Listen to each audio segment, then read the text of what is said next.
There's a thing called the Leadership Challenge. An old mentor of mine is one of the co-authors of this book. Just by show of hands, have you ever heard of this book called the Leadership Challenge? A couple of us?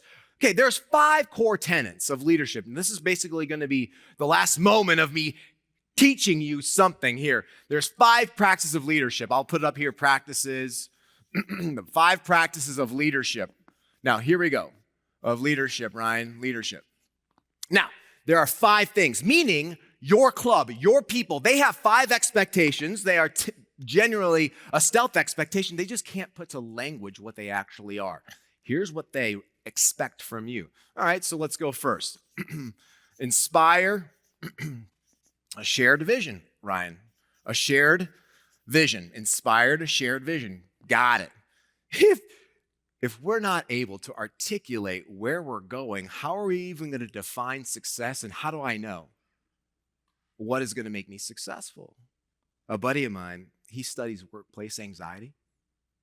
The number one factor that creates a workplace anxiety is not knowing what my boss expects of me. We're just talking about communication, people. All right, the next one. Enable others to act. And no one over here can see this. Is that a little bit better? Can you see that now? Were you trying to flag me down like, Blanck, I can't read this? Right? Okay. Next one here is challenge the process. And by challenge the process, creativity, innovation, all of these particular items, though that's so important to do. This one here is encourage the heart. Got it. And then last down here is model the way.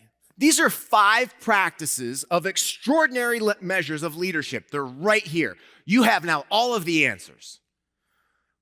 Of these 5, so imagine this. I'm at brunch with one of the authors. His name's Barry Posner. Just so happened that we used to work for the same fraternity. Was anyone in a fraternity in college or sorority here? There's a couple of us. So I went and worked for a fraternity after I graduated. I went to Western Michigan. Not sure if you know, but the national champions in hockey. Are you Broncos in here?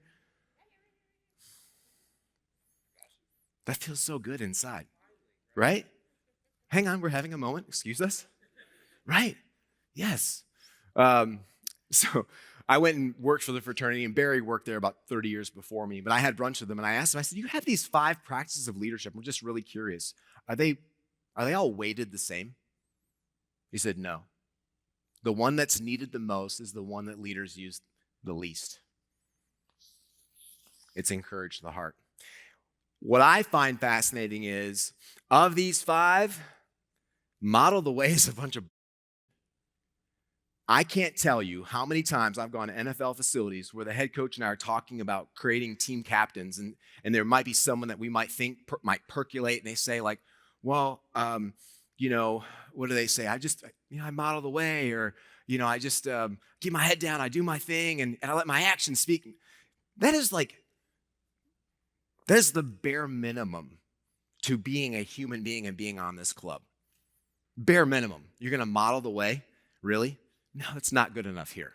That's not at all. I believe in boundaries, and therefore, if you're selected to be a captain and you believe that your actions speak louder than words, you're probably not going to be a captain, because that's not good enough. Champions do more, and you have a voice, and we need to hear what that actually is. So now, let's just say is that, gosh, if you don't have the clarity of what you stand for, your team's not going to know, and the cost of the lack of clarity, the mistrust, and the culture beyond measure. And yet all of us value something. Now, some of you could be a little suspect. I have no idea. I don't know you yet. Right? We all value something, and it's all extraordinary.